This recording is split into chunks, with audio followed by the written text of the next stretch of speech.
Often on that end. He's not going to answer me.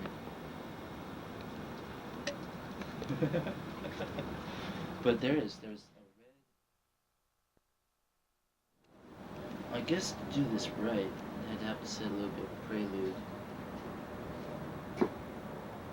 Would have to set a little bit of a prelude, use a little bit of imagination, a little bit of visualization. That's where this always comes into good effect.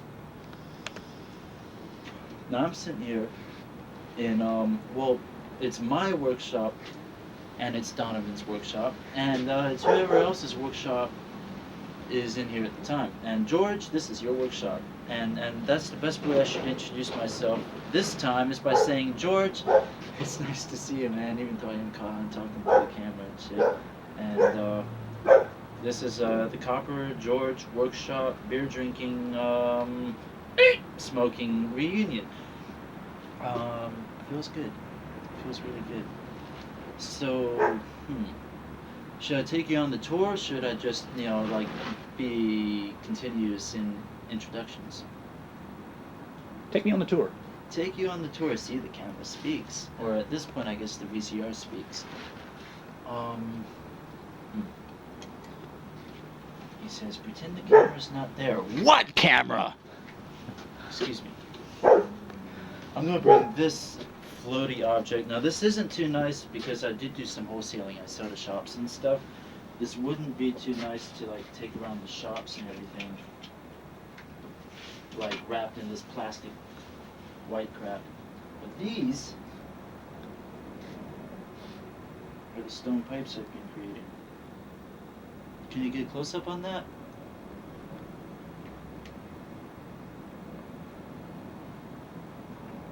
Basically they start out like this first. You hand that over here, and that's just a bunch of pieces of stone that I've cut up and assorted. I have to find the proper size tubing. I use this size, whatever size I can. Recycling is the most important thing about making things for people. You want people to spend money on something you haven't spent money on, so you recycle things. That's the key to recycling. This is recycled TV antenna. It's brass, chrome plated. The stone, I guess you could say, is recycled from the earth. Now you see how tight this is before I glue. It's pretty tight. If the camera had arms, I'm sure the camera could feel just how tight that is. This is a patch right here. If I lick it, you'll see, ooh, its true colors coming out. And that's where I made a little cut and added another stone before I shaped the entire thing.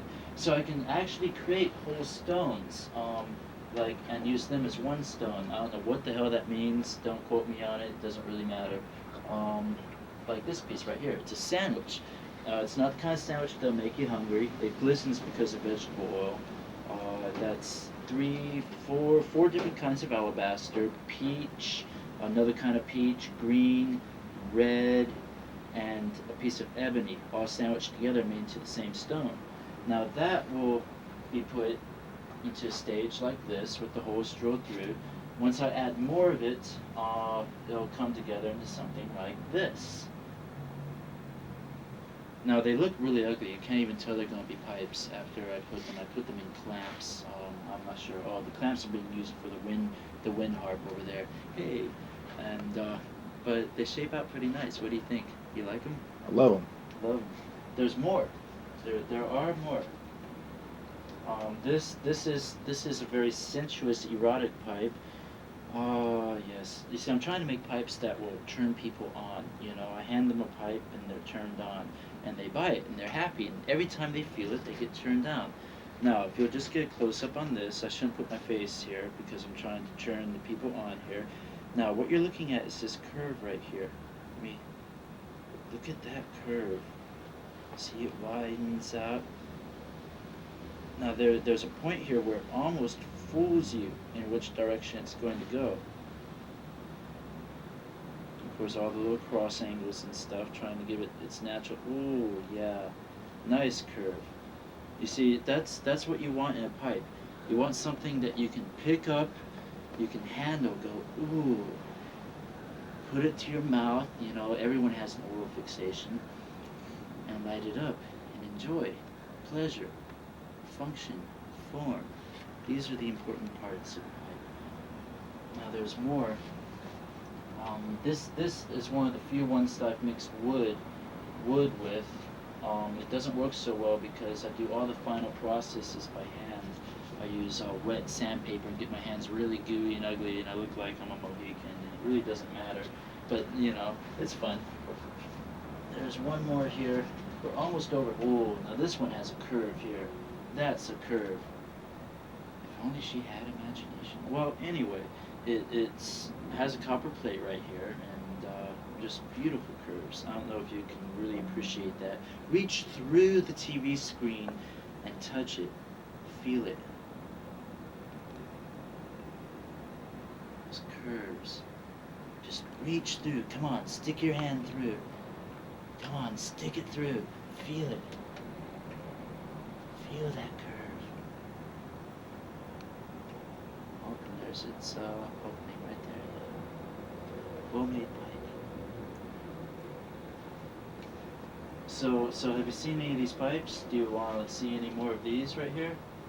Oh, there's one right there. Just different kinds. Now this stone right here, this red stone that we see in all this stone is a very old stone used in pipes. In the history of pipe making, one old culture who's always used pipes is the Native American cultures, and they've used pipe stone, catlinite, and they say it's the blood. It's the blood of their people, and these aren't in final process yet. They will all glisten like this once I've treated them for that, and that's just more handwork, just like this, but with a piece of very fine sandpaper. See, that looks almost like blood. And it smokes really well too. I also make wood pipes. Let's not show you those. I'll reach over here and grab. Wow. This is very, very, very nice indeed. You're walking down the street and what, I don't know, but this is an oak pipe with soapstone. I wish there was better lighting in here. Maybe if I hold it so you can see some of the light through it. There we go. Can you see that? That translucency, that green? The wood is red oak, and the stone is soapstone. Once again, have to work it very well. The wood lasts very well. There's brass in between here. I actually cut these into 2 pieces. This is 4 pieces put together. The smoke doesn't touch glue anywhere because it's smoked in the bowl, whether it be wood or stone, and it goes through brass tube, so it doesn't touch the smoke or heat doesn't touch any of the epoxy areas. It's very strong epoxy. These are clamped for 24 hours to dry strongly. And they're just well-made, pleasurable smoking implements.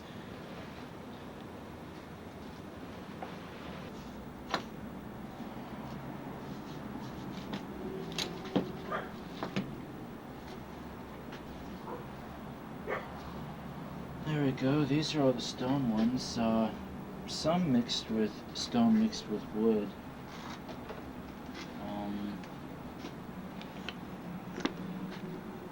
Some just plain wood. These are all dremeled in designs on it. Some abstract there.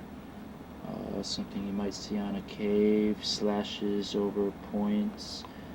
It could be a counting system. I'm sure somebody could read it in Morse code somehow. It's hard to tell. Sunlight. Very primitive. I'm sure the primitives had very little idea in some ways of what they were putting up on their cave walls. Same with me when I do things like that on the pipes. It's all to be read however you want to read it. That's kind of like a guitar. People like the holes in them. I don't know why. I just started randomly drilling holes through pipe bodies, and people liked it. They were like, wow, why do you have a hole in that? I don't know. I put it in there. Well, I like it. This is some stone inlay. Actually, this is still going to treatment. Let me put this down here and wet it, and it will look much more like that after treatment. The oak wood gets red after treatment. Now I'll describe what treatment is a little bit later. See how red that is? Put it under the light here. Yeah, that's a very nice red. It doesn't start out looking that red. It starts out looking like it does over there behind the lamp. If you'll see over here, that's quite a difference right there. Quite a difference. These are not treated with any chemicals. This is a face, by the way. You see the two eyes and the mouth. Ooh. Ooh. It works. These are treated without, free of chemicals. Good God Almighty! How often do you hear that? Now this is a piece of ebony set in oak. It's kind of like a boat, I guess. One of your famous canoe pipes. To boldly go where no stoner has gone before. Oh, now these are incomplete pipes. I'm going to set this down here. These are going to look like these, but they're still in the process of sanding. I'm going to dip my finger to some vegetable oil. I use vegetable oil in the stones and put it around there.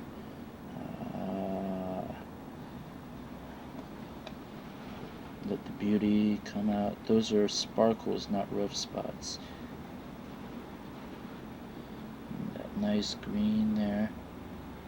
Yeah, I like that. Now if you can just feel that curve right there. Yeah, that's a turn on. This appeals to every neo-primitive anywhere.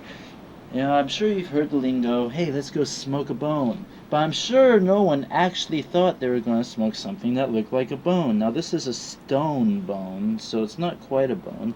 But if you look at it, it rather has ramifications of a thigh bone. Oh, thigh bone. Of course, for a much smaller creature. And that's what it'll look like, more or less, once I polish it. And I'm only going to show one more and leave those just to satisfy your want for more mystery and not getting all the facts, which we're all used to. There we go. Ooh, now that's a piece of maple in the middle right there. Once again, the blood of Native American cultures. Okay, so we got some tribal blood, we got some dead wood, we got some green stone, and some darker green stone, with a bunch of brass in the middle coming from, you know, industrial America or Japan or wherever, you know. And there we go. Wonderful creations for wonderful people. Made for the poor, by the poor.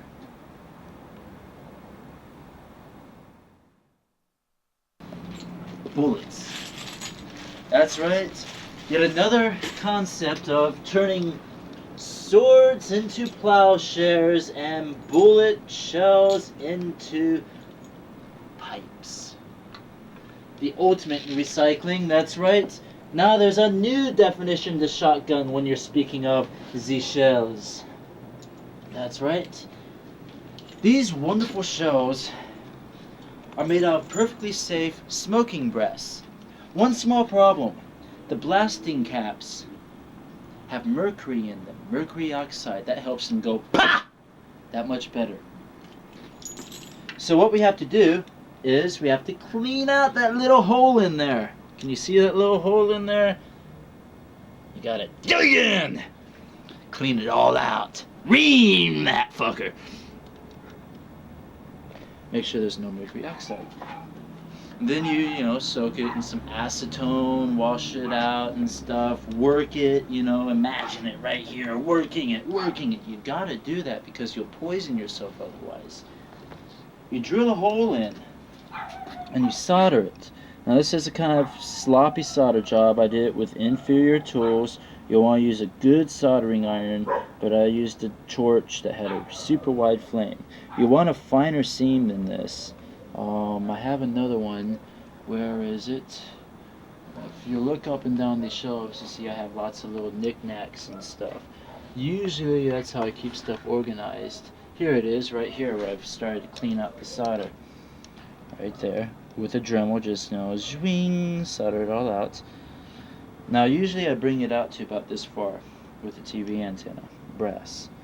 Um, brass on the inside, chrome on the outside, and put a mouthpiece on the end, and then wrap it around with leather and stuff. That's what I was doing in New Mexico. Now I'm working out another concept where I'm using a wood stem. As I go into my box of miscellaneous wood stems and things to be set, here it is right here. Now, this is something I'm working on right now. It's a little further from completion than I'd like it to be, but that's alright. This is just a concept. Sticking the bullet to the wood like that. There we go. That's a much better fit right there. That's the way it goes. And you see how it flushes right up against the bullet there. Now it's going to be hard. I can't use any glue on this because of the fact that it's right by the heat. That's usually why I use leather and wrap leather around. Now this is a completely different concept than what I'm used to. I'm trying something else. So I'm thinking about is putting a notch in it, putting a ring in that notch, and then macrameing hemp rope around the bowl. So that way you don't burn yourself on the bowl. No glue whatsoever. It fits flush up against here just like a drum would be. So it's like a drum hitch. But the basic thing is bullet pipes out of 45s.